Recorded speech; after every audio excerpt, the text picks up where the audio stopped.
from the New York Post, House Democrats exchanged text with Epstein on how to hurt Trump during 2019 congressional hearings, documents allege.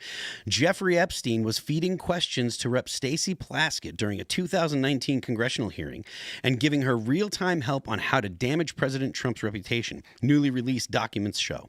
The text, first reported by the Washington Post, show the convicted pedophile pontificating with Plaskett during a February 27, 2019 House Oversight Committee hearing in which the then former president's ex-attorney Michael Cohen testified about Trump's alleged payments to Mistress to silence stories before the 2016 election. Trump has vehemently denied all allegations.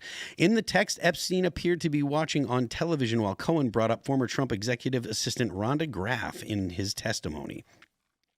Let's see. Cohen brought up Rona, keeper of secrets, Epstein texted, misspelling Graff's first name. Rona responded Plaskett, a non-voting delegate representing the U.S. Virgin Islands. Quick, I'm up next. Is that an acronym she added, suggesting she'd grill Cohen soon? That's his assistant, Epstein replied. So if this is, I mean, obviously there's evidence to show this. I'm wondering, like, do you guys feel like this is actually going to be a big issue that's going to move the needle on the whole Epstein situation, or do you think that this is just going to be some kind of flash in the pan? It's red meat.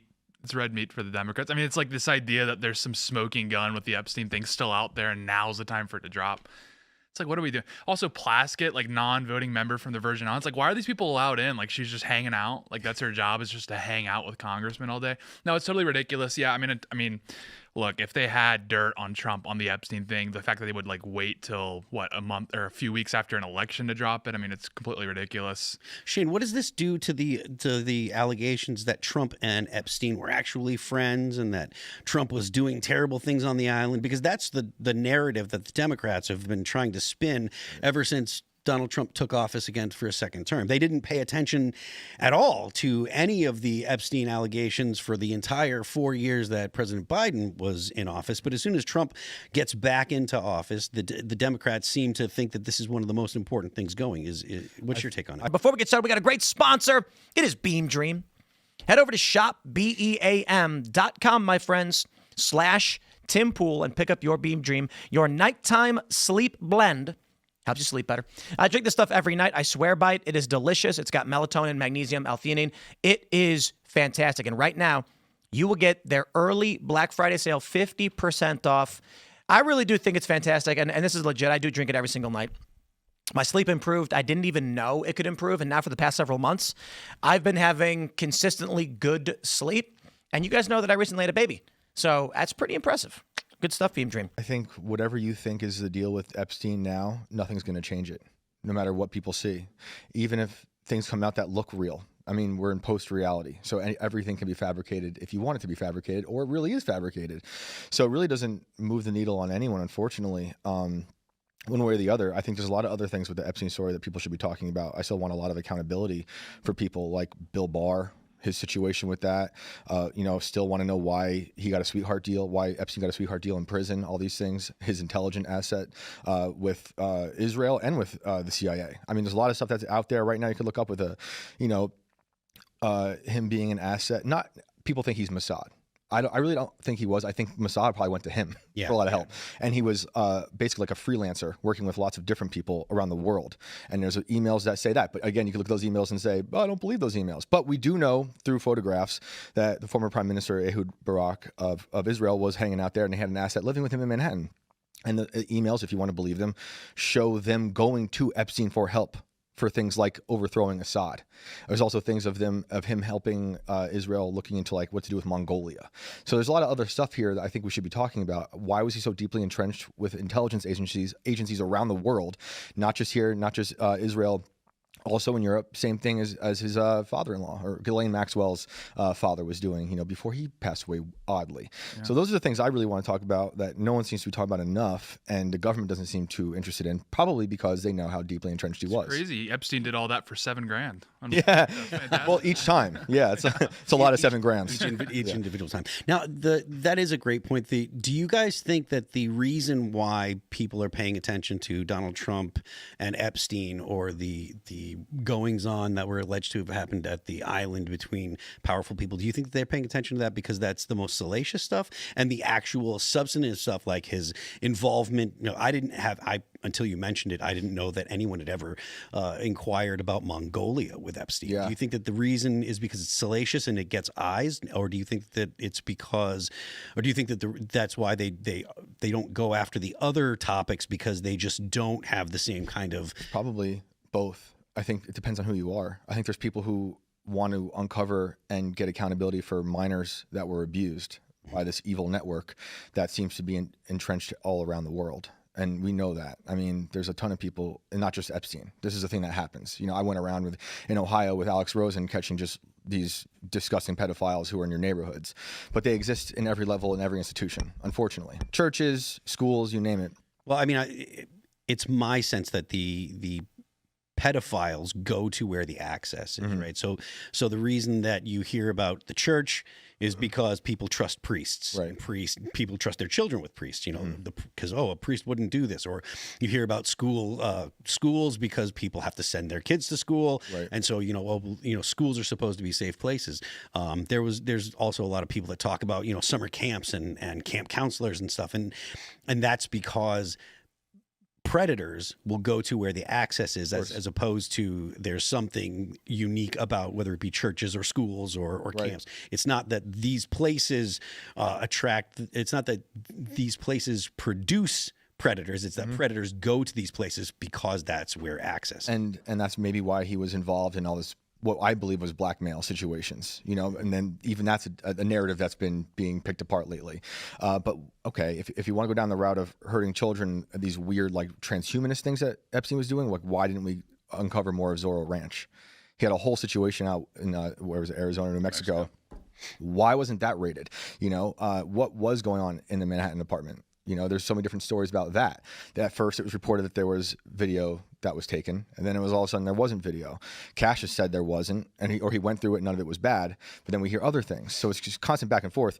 And when it comes to the political things that he was doing that really involve what we can call the deep state, I think it's a harder thing for people to digest. Even though we're talking about like this rampant pedophilia network. We've been talking about that part of the story for like 10 years now. When it comes to what he was doing with like Assad possibly and Israel, or hanging out with Ehud Barak, and all his, he obviously had friends within this government and in Harvard, and weird science things, not Harvey Weinstein, one of the Eric Weinstein at Harvard talking about, or MIT, why did he have access to a lot of weird science situations, learning about these weird, like I think anti-gravity stuff.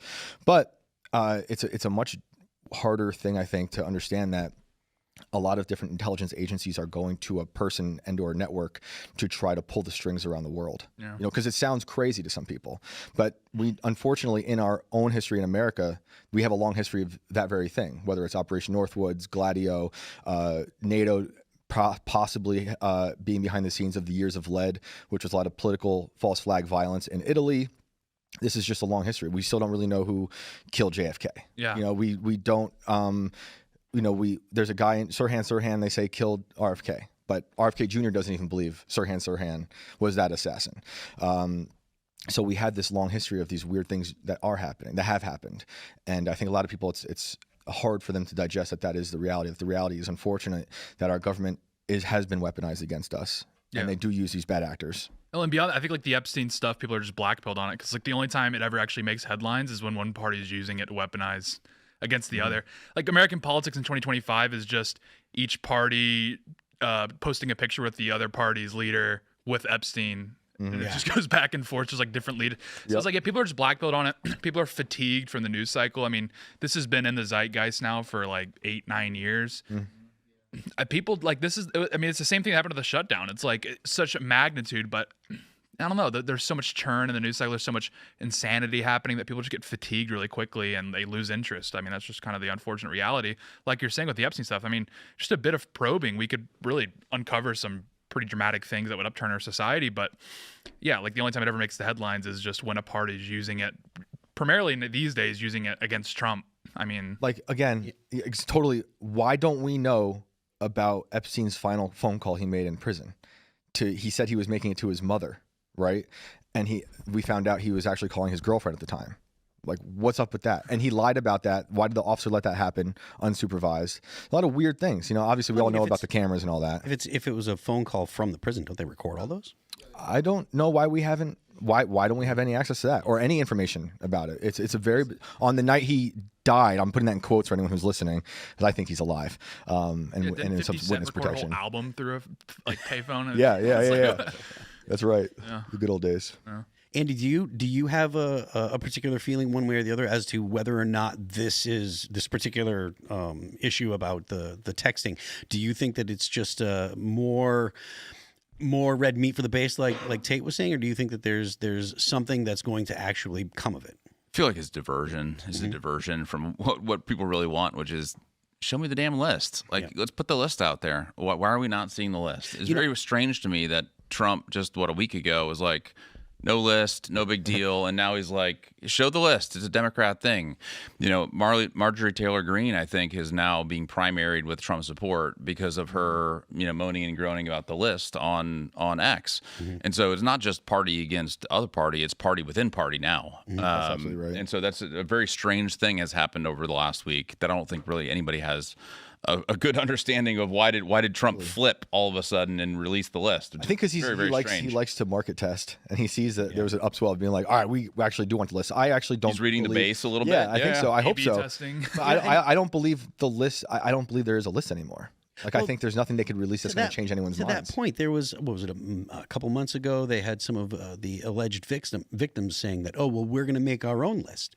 That made news for a couple days. Yeah. And nothing's come of that either. And it makes me wonder, is this just a situation where people use this, the threat of a list? Is it just a means to get attention for themselves or to leverage people because no one really knows what is on the list if the list exists, because maybe the list doesn't actually, a secretive list doesn't actually exist. Yeah, there's 30 lists now. Now people are feeling FOMO if they're not on the list. They're like, what am I doing wrong? Right. Well, even Elon was on the list for a while, but it was a string of text or something that was like, is Elon still coming or something like that. David Blaine was on the list. That he was hanging out with Epstein at one point. If you're a somebody, you're on that list. Yeah. If you have aura, you're on the list. And I personally think that there's a lot of people that don't want to see any kind of list come out because their name is on it. And that doesn't indicate wrongdoing. That just indicates that they knew Jeffrey Epstein on some level. If Jeffrey Epstein was a notorious networker, right? He was doing everything he could to be in some way ingratiated with any person that was powerful. I mean, Stephen Hawking obviously was on the list, and science. If we just got Epstein a LinkedIn account, we could have saved all this trouble. He could have just taken out his networking through there. Just advertises his account. But to the point though, I think that the fact that lists exist, or if there are lists that exist, I think that a lot of people are just like, I don't want that to come out because I don't want my name associated with Epstein. I don't care. Well, fair enough. Yeah. And I'm not talking about anyone around this table, because I don't imagine that there's anybody here that actually knew Jeffrey Epstein. Sorry to pounce. The point that I'm making my time, guys. You guys. The point that I'm making is, if you've had any kind of dealing with Epstein and a list comes out and your name's on it, the people, to your point earlier, the people that believe that he has done that, they have done something wrong, they're going to believe that you also did something wrong, right? If you're of the opinion that Jeffrey Epstein and anyone Jeffrey Epstein knew was party to illicit behavior, well, then that's a strong incentive to not want any kind of list to come out. Yeah. I think Tim's made it a variation of this point of with both parties, with both candidates, their war chest, there's probably lots of funding that's coming from people that, even if they didn't do anything illegal, they would be on that list, be embarrassing, et cetera, et cetera. So it's look, if you're trying to be pragmatic, if you are trying to operate an overhaul of the political system, you don't want to have to deal with this on the side, because the thing about Epstein is it's a very online thing. And my evidence for this is that Fox News rarely covers it. And Fox News is where the majority of the base is sort of getting their information from. And this is why there was that disconnect earlier in the year when Bondi and Trump came out and they're like, why do people even care about this? Because in their world, people don't really care about it. It's it is an online thing. I'm not downplaying the importance. Obviously this is a very scandalous thing, but Yeah, that's just the reality is that Trump and Bondi, they just saw people like spurging nonstop about it, and they were just like, oh, what's the deal? So Tim is on with Jesse Waters, and we're going to cut to that right now so we can take a listen to this. For a lot of national security stuff, but what do you think is going to happen next? It's hard to say. You know, it's Biden could have released it. Trump could have released it. Trump said it was a hoax, but I'm glad to see that Trump is back on message with this. We should see these released. And considering the emails that got leaked in the past couple of weeks that turned out to be a nothing burger, well, actually, it turned out to backfire on these Democrats. We're now learning that it was Virginia Giuffre who was listed in these emails who had already said Trump had done nothing wrong. We're learning that a journalist was colluding with Epstein for positive PR. It sounds like, you know, let's be honest, I don't think we're going to get a lot out of these. I think if there were documents, they're probably long gone. I think there are powerful interests that are probably concerned they'll be made to look bad. But I do think it's a big distraction, and Democrats are getting caught up in something. Some have suggested Trump is doing this on purpose. Rope-a-dope, tell him to come in. Oh, no, the Epstein thing's a hoax. They tackled this issue, and then Trump focuses on tariffs. He focuses on immigration. The American people at the kitchen table aren't talking about Epstein. They're talking about grocery prices, and as you already pointed out, they're down. I mean, they're still high, but they're coming down, and I think that's what's going to win a midterm election. Yeah, and he's now real focused on it, especially after the last elections in these blue states. Kind of a wake-up call, and that's a good thing. The Democrats on the other side, I don't know what they're talking about. Gavin Newsom's in other countries talking about the weather. Kamala's talking to transgender people. I mean, what is going on over there? It's sad for me because in 2020, I actually was a very big supporter of the Democratic Party. I donated the maximum to Tulsi Gabbard. She's now a Republican alongside Trump. I hear Trump talking about tariffs. I understand this. I am a business owner. I own a skateboard company. We make all of our products in America, and I know what it means for an industry to outsource those jobs. And I agree with these tariffs because it's been a godsend for the manufacturing in this country, real Americans to get work, to benefit our culture. And when I look at Democrats, what are they talking about? They've got Mamdani talking about free buses and faster buses. He has no authority to do that. Chuck Schumer is infighting with Democrats, but the socialists are likely going to take over that party. I don't recognize them anymore. And it's strange to me that after all of my years, I'm going to be 40 in a few months, the Republicans are the party of the working class and of the manufacturing jobs. I wish we had real political competition in this country, but we just don't. All right, so it looks like the Republican Party may be competing against the socialists. And it looks like Chuck's on his last legs. And like Gavin Newsom, of all people, is like the one semi-normal Democrat that's like keeping everything at bay. I mean, is this what we're facing? I'm pretty confident going into these midterms now. The past couple of weeks are a little worrying with the infighting on the right with some of these foreign policy issues. But, you know, today it seems like Trump is back on message. The infighting is sort of dying down. And when it comes to what the Republicans have to offer, we have wasted a little time on the old Epstein debacle, but maybe that's just political strategy. I got to be honest, I look at the Democrats, and with the future of the party being AOC and Mamdani, they don't have anything tangible to offer. In fact, I'm seeing reporting now that Staten Island wants to secede from New York City because Mamdani does not have the confidence of even his own city. So I can look at Trump and I can understand tariffs. I can understand these tax policies, these dividends. They make sense. I don't see anything on the Democrat side, unfortunately. You know, the only thing that AOC and Mamdani have going for them, they've never been on Epstein's plane. Everything else, they got a lot of problems. Tim, great to see you. Hopefully the skateboard company keeps rocking. Thank you very much. Thanks for having me. Breaking news on wannabe Trump assassin so Thomas to Tim's Crooks. point, right? Like the Epstein stuff gets a lot of eyes, and there is a small group of people that are extremely motivated by it and extremely interested in talking about it and stuff. But at the end of the day, the midterms, they're going to be decided by the cost of groceries. They're going to be decided by whether people feel like the economy is doing well. Do you guys feel like the Republicans have any hope of fixing that? Oh, never mind. Here's Tim. There we go. Answer the question anyway. No, Yeah. I don't trust anybody. I still think it's a big problem, and I still talk to people in the real world who think the idea of the deep state is an issue after watching Trump nearly, just barely survived that assassination attempt.